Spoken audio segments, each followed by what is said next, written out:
try more. But if we're like breathing deeply and looking at them and assuring them and comforting them, then they're more calm. That's So there right. you go. That's right. Absolutely. And I would argue that if you do the same thing with somebody who's having a baby, and I don't want to, again, there's a whole lot more that goes into that.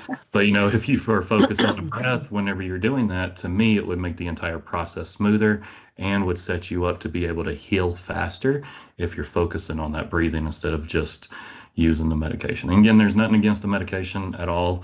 Um, both children that I have, medication was most certainly used in their pregnancies. So again, I'm not trying to throw shame or guilt for people who take medication for something very, very much a painful and everything type of experience. So don't think I'm trying to say that. I'm just saying there's some good ways to be able to do this, and I think this is one way. Let's see. Anybody else have anything to add on that? I see that Danielle kind of said that too. Me too, and had it at a focal point while we were breathing through it. That's right. That's another piece, right? Is I think most places that taught Lamaze classes, from just my limited knowledge of it, did focus as a focal point, and even sometimes had materials that could be the focal point as well in the hospital room, so or wherever you were having your baby. All right. Well, if you have no other questions, then we'll go ahead and break out. Or did somebody have a question? Oh, would you recommend this for women with severe endometriosis? Absolutely. Yeah, sometimes that forcefulness can break up some of those cysts, and things like that. However, I would add if you're having extreme pain with some of that endometriosis and maybe some cyst on ovaries that are kind of a cause of that, or however it's working, um, you know, again, this might be also to where you say, hey, listen to your body. If you're cramping slash pain in your abdomen increase drastically to a sharp pain, you will stop immediately. If it's a dull aching pain, you may want to work through it, and that might be something that we would do together. Blah blah blah. Right? As you kind of get your verbiage down and things like that, you'll know how to kind of say those types of things whenever you're working with clients. But I would say endometriosis, you could do this, but I would definitely watch out because whenever you push in for that pain and kind of do that forcefulness, it could cause more pain, right? And you don't want to rupture anything bad or anything like that. But if it's a cyst and it pops in the middle of this too, right, that can also be bad. It would may hurt them, but also at the same time that might be good that some of that kind of burst and broke up in there within reason, because I know that sometimes those bursts can be bad too. So hopefully that answered your question, Patty. All right. Yeah, go ahead. No, I'm sorry, I hit the wrong button. Oh, okay. All right, good. Um, all right, well then we'll go ahead. Let me get the breakout rooms ready. Um, I have y'all in a little square right now, and I can't see everything. Okay.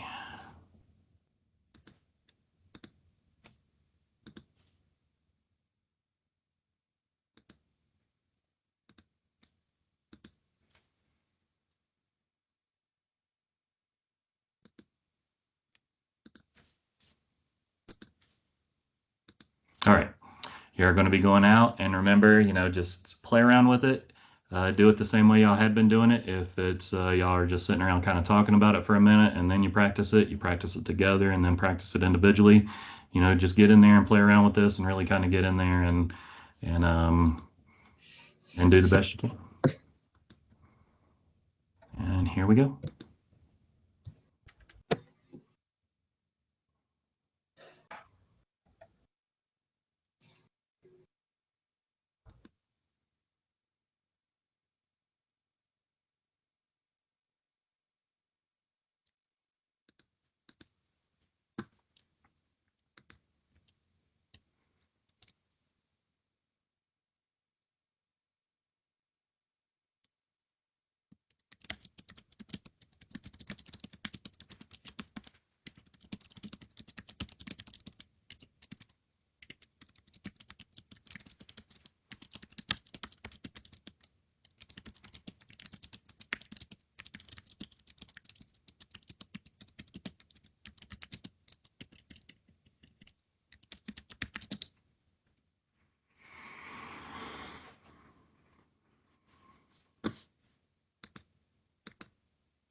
All right. Were you in a room already or did you just show up? Sorry.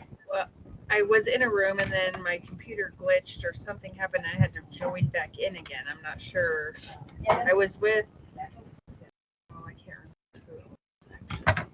I should be able to look. Hold on one second. Somehow it collapsed on me too. My mic was being scratchy or something. She said so. I was trying to fix it, and I don't know if it just decided to disconnect or what happened. So I had to start over. No, you're good. Let me, I'm trying to see this. Hold on one second. Sorry, it's taking me a minute.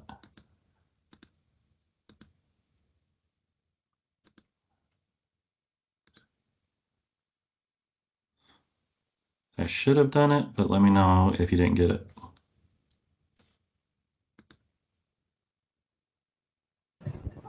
Okay. Actually, I think I sent you to the wrong room. Hold on one second. Oh,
Oh no, where did it go? Sorry about that. I lost you. All right. How's that for everybody? This one took a lot of focus for me, so it was very tricky to get the rhythm. That's right. I will say this is more rhythmic in nature, right? It's almost like, and then that exhale, or inhale, sorry, is almost passive, right? It's almost happening. So it's not even like intrinsic. It's like one part is very active and then the other part is just happening. You know what I mean? So absolutely. Let's see. Emily, I see your hand first. Yeah, I think I have the old version of the slides, because we couldn't remember if it was through the mouth or through the nose that the exhale was. And on the slide it says exhale through nose, but you had mentioned exhaling through the mouth. So we did both of them. Okay. And my partner liked exhaling through the mouth more. I liked exhaling through the nose more, but it was almost like you had to pay a lot of attention to not give yourself a panic attack, because it felt like when I was doing the one like exhaling through my nose, it was kind of getting quicker as it went on. So I had to be very mindful of that rhythm like you were talking about. But having my hand on my stomach kind of helped as well, because my body got confused as like when to have my belly go out and when to have my belly go in. Right. So I kind of had to like remind myself what was going on. No, that's a very good point, right? Is sometimes in that rhythmic thing, you almost get on autopilot, right? And then sometimes with that autopilot, you're thinking of one thing while something else is happening in your body, and it kind of creates that or that, you know, that kind of confusion in your body. Let's see. Go ahead, Patty. So my question is kind of a little bit of a follow-up to hers with the hand on the stomach. In the video, she had it there and it looks like she was pushing. Was she just emphasizing that with her hand? And is Yeah, it she was. okay? So you just really have, if you want to, you could put it there to make sure, but it's That's not right. required. Kind of like to Emily's point, it just kind of helped ground her to make sure that that's what's happening with the body. Because another thing I'll add, if y'all remember from the last class on pranayama, or maybe it was intro to yoga, whenever we were talking about some of those breathing exercises, is a lot of times people have no idea what's going on with their body sometimes. So this is that connection. I think maybe Emily mentioned that earlier, that connection with body too on top of this, right? Is yeah, sometimes, and even the words that we use whenever we say, take a deep breath in, right? Well, if you take a deep breath in, your belly should be getting bigger, not going inwards, right? So even the language that we use is contraindicated to even the breathing exercises that we do.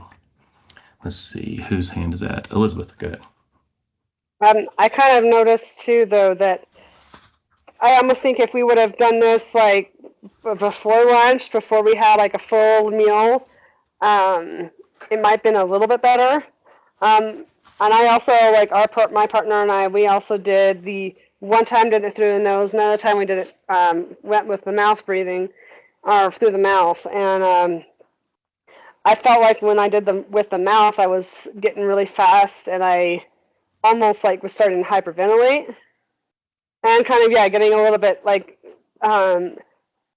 tough, like getting not quite cramps, but it's like, okay, maybe I should have done this before we ate. And then with the nose, it could also because I have sinus problems that I couldn't breathe as well through the nose. I would breathe in through my nose and then out through or out through my nose and in through my mouth. Yeah, no, that makes perfect sense, and that is very challenging. The other thing that I'll say and add to kind of what you said too is the hyperventilation. Sometimes whenever people do this practice, and I think we really talk about it in that breathing book more than we talk about it in other books, is you get those tingling feelings, right? I don't know if anybody's ever done breathing exercises and you start to get tingling in your limbs and things like that. This can most certainly cause that, which definitely makes people feel like they're having something different happen to their body that shouldn't be happening when they're doing a breathing practice, right? That then creates that internal dialogue that I feel like a lot of people are kind of referring to. That's kind of like, oh shit, am I doing this right? Oh shit, I feel like I'm hyperventilating. Oh my gosh, what do I do? Right? And it kind of starts that process. But I think it's important that if you're going to do this, you should definitely think about that for the people that you're doing it with.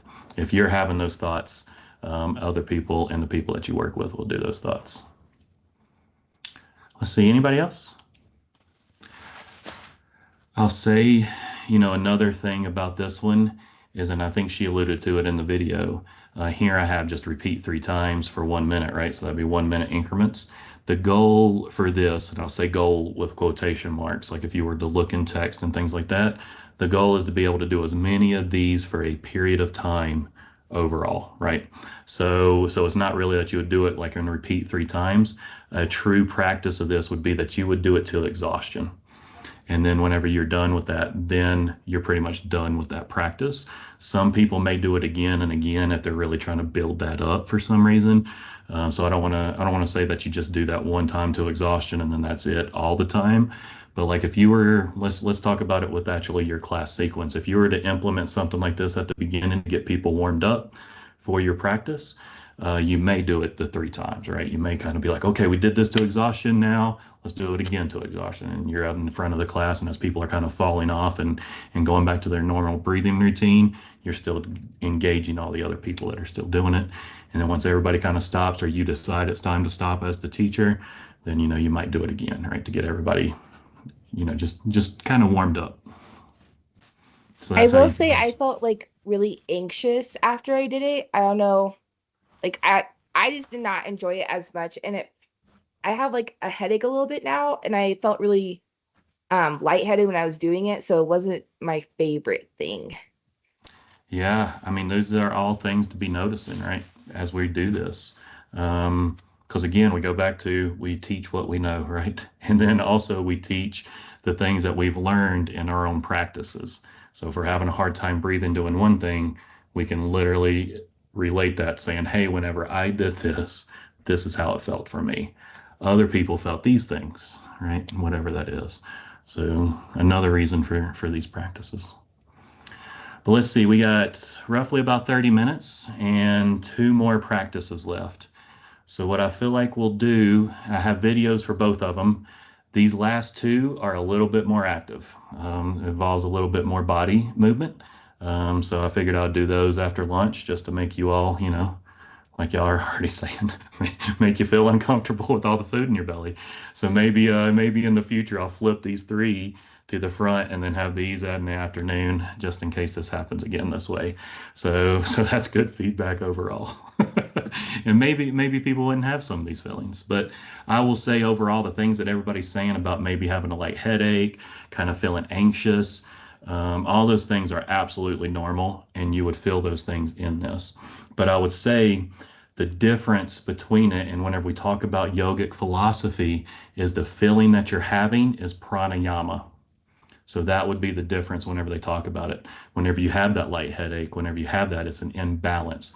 And for you, it would be an imbalance um, in the heart chakra and or the crown chakra, right? One of the 2 will kind of be in not in balance whenever these things are happening. But the tingling, the anxiety, those types of things, if you think about this in general, it's a shining skull, right? That's the reason why they call it a shining skull, is you kind of feel that way, right?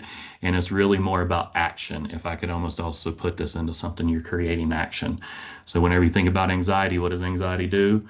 It activates your sympathetic nervous system. What does the sympathetic nervous system do? Creates flight, fight, or freeze. But in this case, it's really activating it more in a flight type of mindset. I'm ready to go, right? I'm ready to get going. So that's the reason why I said also, if you did this at the beginning of a practice, and let's say some people are having those issues, you would also want to, in a yogic philosophy, talk to them about the imbalances of their nadis and or chakras. And if you're having these experiences, this is a time to meditate on it, and then let's get into the asanas, right? Get them moving. Does that make sense to everybody? Anybody have any questions about that side of things? Okay. All right, moving on. So this one will be the bellows breath. I won't even try to say this one in Sanskrit. Bhastrika, maybe. And increases lung capacity, improves oxygen saturation of the blood cells, improves oxygen levels in the brain, regulates sugar, improves mental clarity. And then, so here, this is actual from research articles. is that this actually impacts, like you doing this on a regular basis will impact both your blood pressure, the whichever ones, the top and bottom numbers. So it impacts both numbers to where it falls, but I'll say all the research shows that it only does it for that moment, right? So it's not something that would impact your breathing or your blood pressure all the time. However, I would argue that if you're doing this on a morning basis, that you're starting your day with a level key blood pressure, right? So then if you talk about those balances and all those other things, it helps you start off on a balanced day. And then like, it improves autonomic nervous system, right? Activates the parasympathetic nervous system. Contraindications, you see pregnancy on here again. But I would say this one, whenever you see it, probably might have been one of those Lamaze class ones. Hernia and heart disease. All right, any questions before we watch the video? Okay.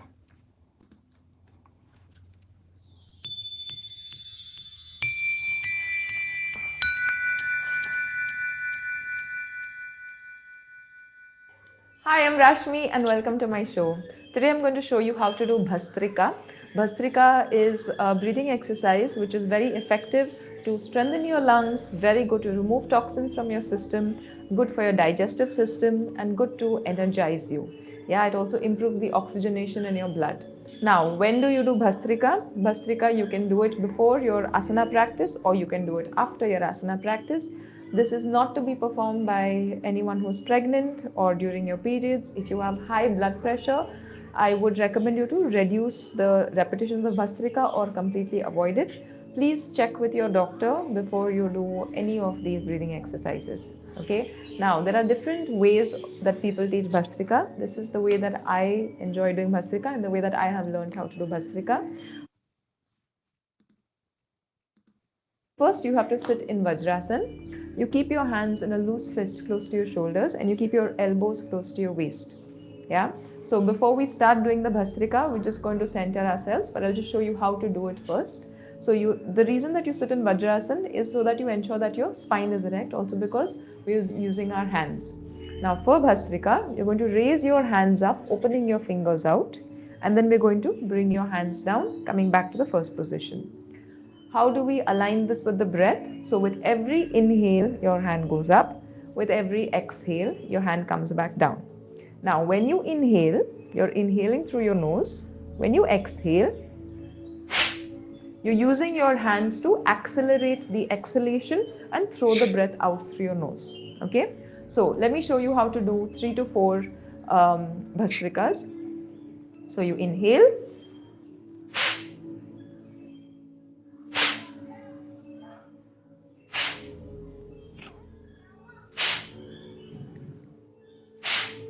Yeah. So what we're going to do is we're going to do 1 round of Bhastrika. All right. Does anybody have any questions about this one before we break out and do it?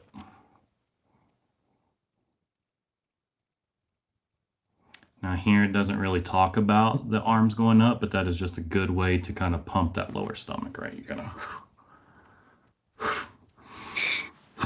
right? So let's see. If no questions are there, then we'll go ahead and do the breakouts.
That's one thing.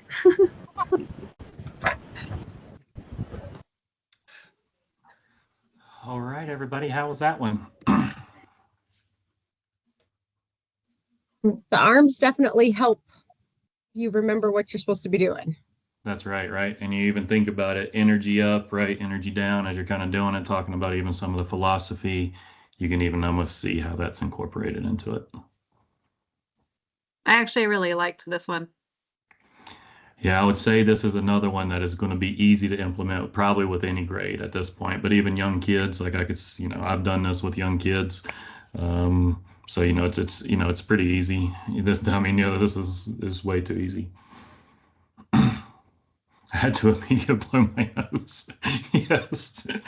Right. That's the thing about doing these breathing practices for sure over and over again, especially if you're like me. I know a lot of you said this, that you have allergies. I may have said this to you all. I've never had allergies until I moved to Colorado. And this is a state that historically is known for not having allergies. I grew up in the South and from Texas, Tennessee, North Carolina, and never had allergies in my life. But here, it's like snot everywhere, I feel like. Not to be too gross. So I feel a lot of people's pain for this. Yeah, I'm the same way. I didn't know I had allergies until I moved here. And then it turns out that I have like most of the trees in Colorado I'm allergic to. And the weeds and the grass and everything. So That's I'm right. always congested. Yeah, no, but those are important things to kind of know, right? Even though on average, most people may not have any allergies whatsoever, may not have any issues with it. But again, just being in this area, I went to a sinus doctor since I've been here and went through the whole tract. They did the whole thing on my back and used, trees around here to see if I was allergic to it. And nothing showed up, which is even stranger, right? So they said I'm allergic to Colorado. Well, that's what I tell my kids and my husband. Yeah, because but my panel did show all the allergens in here. So. Well, it's just wild, right? To me, I think what it is pine dust and other things are just all in the air here in Colorado, which is just weird and not something that's probably normal in other areas. But I guess enough about that. Anything else as far as the practice goes, but keeping those things in mind. And I see here that Nicole put would not do this right before bed, right? This is more of an active piece, and you're going to be more energetic after you do this. And now you can kind of see how you can almost incorporate this into asanas, right? We did a more active one that kind of gets you kind of fired up. And then this one is a little bit more active. So if you did these two almost back to back and then went straight into your asana, you could almost have people's heart rates up and where it needs to be. Let's see, what else did I miss? Anything? Arms got sore after a while. Yes, right. And I'll say, whenever we look at this one being contraindicated for pregnancy, right? I feel like this is another one that probably was in a Lamaze class or something very similar to this, right? Of a breathing exercise. Maybe not the arms fully up, but probably definitely some movement in with it as well. Let's see. Okay. No other questions. Let's kind of move on. I have a question. Oh yeah, go ahead. In the video, she was sitting on her heels like that. How is that something you recommend, or is that necessary? Not necessary. I know they did it in a sitting place. I will say I've implemented this standing, I've implemented this sitting, and I've implemented this laying down for people. More of the people that I did this with laying down were typically geriatric in nature, and I just didn't want them falling. So we were on the mat doing it. But honestly, I would do it with geriatric folks as well if they had good stability and things like that. I just don't think this is a major issue for any of those things. So sitting, standing, or laying down, you could do this. I would even argue that you could do it walking, even though I've never done that with anybody or a class walking. So, all right. Anything else? Okay. So now we're going to do this last one. We won't actually do this one. We'll just talk about it for a few minutes and maybe watch the video. And then next time we get together, I plan on incorporating this into an asana. I'm showing you how to. So here we're talking, massages the visceral organs. I don't even know what that word is there. No, those are the organs that are on top of the diaphragm. So anything kind of above that diaphragm is these organs. Detoxifies you because it's pushing things out. The energy's going down. Balances blood sugar, improves circulation, and also improves GERD in folks as well. So if you suffer from that, this is a good breathing exercise. Same contraindications almost to everything. And then this is the practice. So let's go ahead and watch it.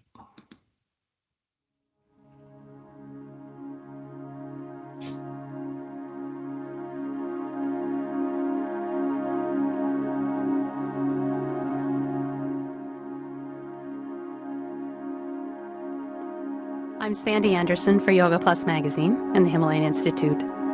I'd like to introduce you to one of the master practices of Hatha Yoga, Agnisara.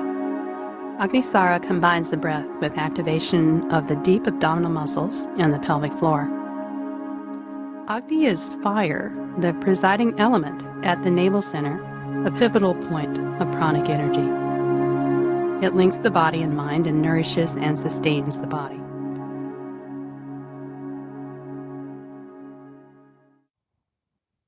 To begin, stand with your feet comfortably apart. Bend the knees and lean forward, supporting your torso with your hands on the thighs. First, we'll circle the pelvis in both directions a few times to loosen up the lower back. And then curl the tailbone under the lower back rounds. And then lift the tailbone as the lower back arches. Notice the breath naturally moves out as you curl the tailbone under and comes in as you lift the tailbone and arch the lower back. Now let the pelvis rest in a neutral position, neither tucked nor arched, and we'll focus on the deeper abdominal muscles. Exhale and squeeze the abdominal wall toward the spine. Then inhale and relax, releasing the belly. And repeat with the breath. Exhale, contract the entire abdomen. Inhale, release. Engage as deeply as possible and relax as completely as possible. If you are menstruating or pregnant or have a hiatal hernia, you should stop here and continue with deep, even breathing. Otherwise, try a few more contractions, focusing more on the lower abdomen instead of the navel. Then see if you can contract the pelvic floor and the sphincters between the pubic bone and the tailbone. This is the pelvic floor, as well as the lower belly on the exhale. Now relax slowly but completely on the inhale, and then on the exhale, make an extra effort to work deep in the pelvic floor. Eventually, you will be able to contract in a wave-like motion, starting with the pelvic floor, moving up through the belly to the diaphragm on the exhale. Hold the breath out for a second or two, and draw the diaphragm up under the ribs. Keep the chin tucked so the energy you generate doesn't get stuck in the throat. Then release the diaphragm. Begin the inhale. Release first the upper belly, then the lower belly, and finally finish the inhale by relaxing the pelvic floor. All right. Any questions on this one? I would say, could we start this one with the video? There was a lot of steps. Well, we're not going to actually break out and do this one. So no worries there. We're going to do this next time we get together next Tuesday. But so any questions about this? One thing that I'll say that I feel like they alluded to but didn't really get all into it is this is progressive muscle relaxation. For the folks who are familiar with that, definitely seems like cat-cow as well. But the difference here is the contractions, right? So whenever you inhale and you're doing cat-cow, you're not focused on contracting those muscle groups that she was talking about, the mid-abdomen, the lower abdomen, and your pelvic floor. And that is the difference between this versus cat-cow. But this is a progressive muscle relaxation. You're tightening up those ab muscles and then releasing, tighten them up and release, and that's really what you're doing. And then you kind of move into the pelvic floor.